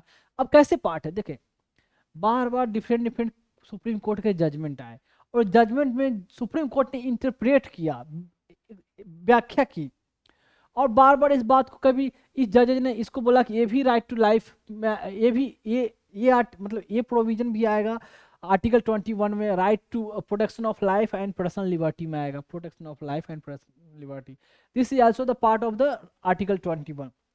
तो right to privacy, right to move abroad, फिर right to neat and clean environment, right against sound pollution, मतलब आप कहो कि जो भी कुछ में सेट नहीं हो रहा है वो राइट यहाँ है, यहाँ बोल दिया गया। राइट टू लाइवलीहुड, मतलब कुछ भी ऐसा लगेगा कि कुछ भी जोड़ दिया गया है इसमें। तो मतलब जिंदगी को जीने के लिए कोई भी अधिक राइट की जरूरत हो, उसको यहाँ धीरे धीरे करके बहुत सारे लंबे लिस्ट में जोड़ा गया है। तो राइट टू प्राइवेसी बार बार एग्जाम में पूछा जाता है। देखिए, राइट टू मूव, कंट्री में इनसाइड मूव करना, ये हुआ किसका part, article freedom of movement, speech expression movement है ना, तो इसका पार्ट है 19 का। अब है राइट टू मूव, अंदर में मूवमेंट, एसोसिएशन, असेंबली एसोसिएशन यहाँ अंदर में 19 का पार्ट, लेकिन बाहर जाने का जो पार्ट, बाहर जाना और बाहर से वापस आना लाइफ का पार्ट है। Right to life, right to life कहो या protection of life and personal liberty का पार्ट है। तो वैसे ही है राइट टू पैसिव यूथेनेसिया, ये आर्टिकल 21 में पैसिव यूथेनेसिया और एक्टिव यूथेनेसिया।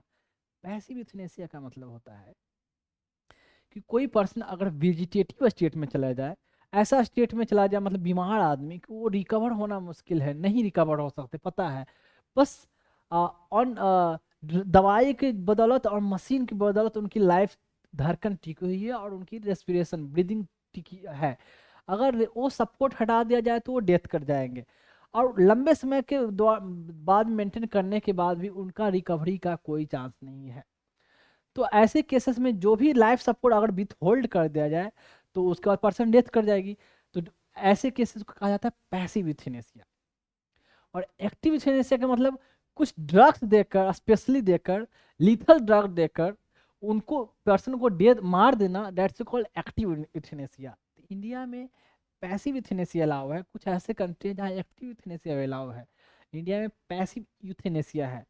तो ये चूंकि जो भी मेडिकल फील्ड से बिलोंगिंग करेंगे तो इंटरव्यू में उससे एक सब क्वेश्चन पूछा जाता है, एक्टिव यूथेनेसिया क्या है, पैसिव यूथेनेसिया क्या है, डॉक्टर से खासकर ये इंटरव्यू का ये सब फेवरेट क्वेश्चन रहेगा। तो जैसे देखें मेडिकल बैकग्राउंड, उनको तो सारी डिटेल हम लोग पता ही रहेगी तुम्हारी, ऑलरेडी चेयरमैन के पास है जो डिटेल अपने डीएफ जो भरा जाता है तो उनके पास एक कॉपी होती है, तो उन्हें पता होता है कि हाँ क्या बैकग्राउंड से है। तो उस हिसाब से मेंबर भी उस हिसाब से होते हैं, कुछ एक मेंबर होते हैं जो मेडिकल फील्ड से बिलोंग करते हैं। ये रहा। उसके अलावा बहुत सारे hand coughing, hand coughing, right against hand coughing मतलब जो हथकड़ी लगाने का, अकेले जेल में बंद करने ना किया जाए उसका अधिकार है, पब्लिकली हैंग ना किया जाए उसका अधिकार है आपको इसके अंदर।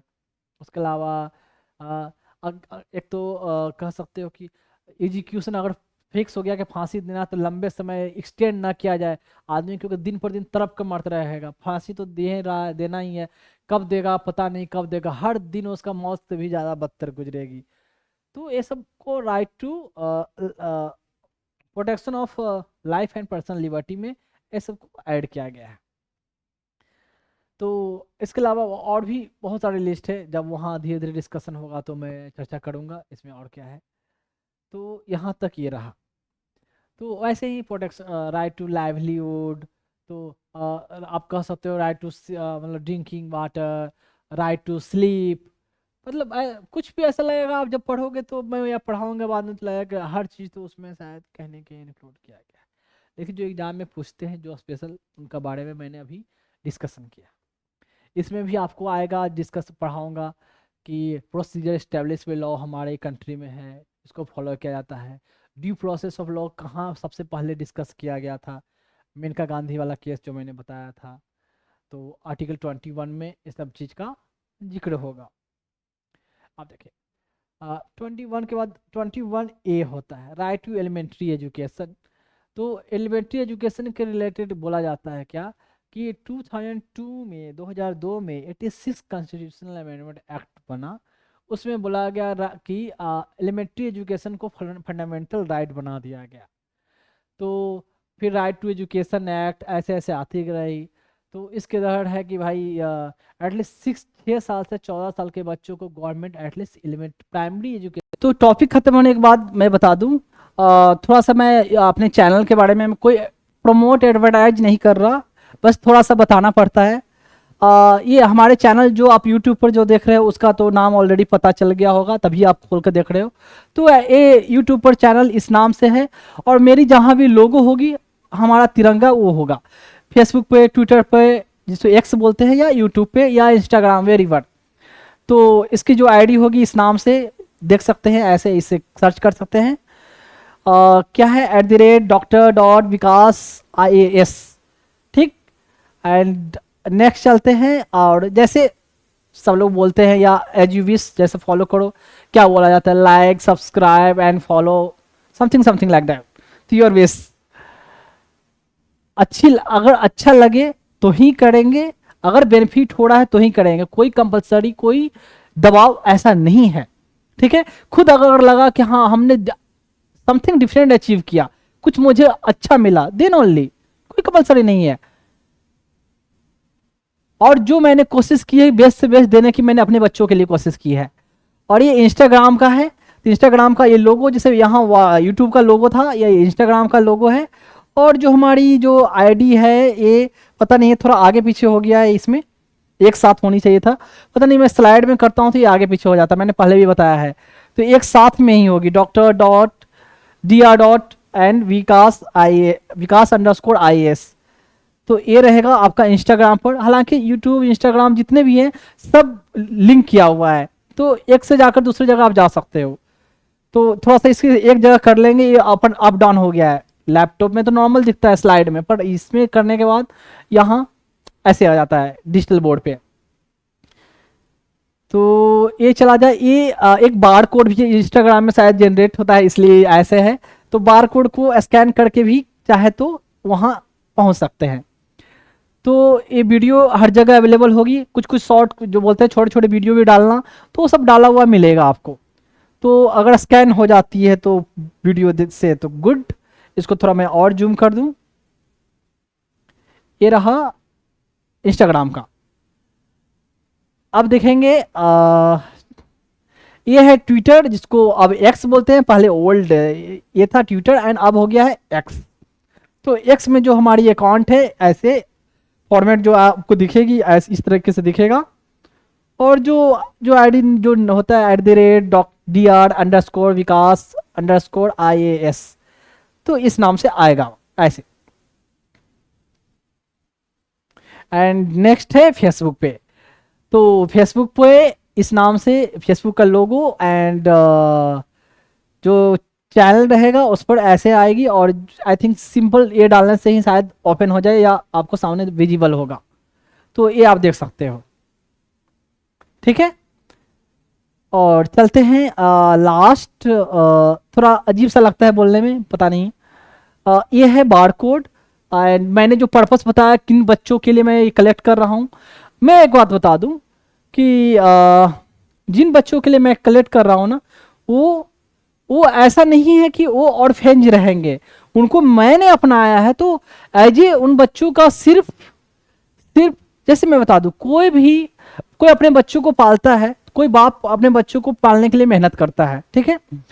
तो बस बेसिकली वही है कि मैं उन बच्चों को अपने पालने के लिए मैं ये मेहनत कर रहा हूँ। तो उन बच्चों का सिर्फ मैं बाप ही नहीं हूँ, मैं उन बच्चों का माँ भी हूँ, दोनों हूँ। तो सोचे मुझे उससे कितनी ज़्यादा मेहनत करनी पड़ेगी, ठीक है। कोई मैं एनजीओ, मैं क्लियरली कर दूं कि मैं कोई एनजीओ नहीं चला रहा हूँ। कि एनजीओ अगर चलाऊंगा तो पर्पस तो वही हो गया, बात तो वही होगी कि बच्चे ऑलरेडी तो कोई अनाथालय वो एनजीओ कोई चला रही है, तो वहां से लाके मैंने फिर से यहाँ अनाथालय में झोंक दिया। तो ये कोई एनजीओ नहीं है, ये मेरे बच्चे होंगे। तो इसलिए उनके लिए मैं लोगों से डोनेशन नहीं मांग रहा हूँ, मैं जिनसे भी मांग रहा हूँ एज फी मांग रहा हूँ, एज गुरु दक्षिणा बोले वो मांग रहा हूँ, ना कि डोनेशन की बात मैंने की है। तो मैं अपने बच्चों के लिए एज बाप की तरह, एज बाप है नहीं, सिर्फ बाप एंड माँ दोनों की तरह मैं उनके लिए मेहनत कर रहा हूँ, ठीक है, उनके नरिशमेंट के लिए। और उनके लिए मैं फंड रेज कर रहा हूँ, पैसे कलेक्ट कर रहा हूँ। तो ये पर्पस है, ना कि है कि डोनेशन मांगना या चंदा मांगना उन बच्चों के लिए, बिल्कुल नहीं। तो ये क्यूआर कोड है, गूगल पे का है, शायद आपको दिख जाए, स्कैन हो जाएगी वीडियो से। नहीं होती है तो फिर कोई बात नहीं, नीचे यूजर कुछ यूपीआई आईडी मैंने ऐसे मेंशन कर दिया है, ये योर विश। ये है यूपीआई आईडी एंड थोड़ा बड़ा account number and IFSC code. तो मैं बोल दूं यूपीआई आईडी क्या है, विकास VIKASH JIP JIPMER JIPMER JIPMER @OK axis. ऐसे मैंने ऐसा बनाया नहीं, अपने आप ऑटोमेटिक ऐसे आ जाता है। एंड अकाउंट नंबर जो मेंशन है 9200100216200810। मुझे भी कोई अपना अकाउंट नंबर याद नहीं था, मैं बता दूं। एंड IFSC कोड वो भी मुझे याद नहीं है, वो भी है UTIB 003494, सॉरी 000 है, UTIB 003494, ये IFSC कोड है। तो पर्पस बता दिया, आपकी विश बता दिया, जो भी हो, बाकी ये यहाँ तक ये। और फिर आगे धीरे धीरे ऐसे नेक्स्ट चैप्टर पर मैं चलते रहूँगा। तो ऑलरेडी मैंने कवर किया है, बताया है।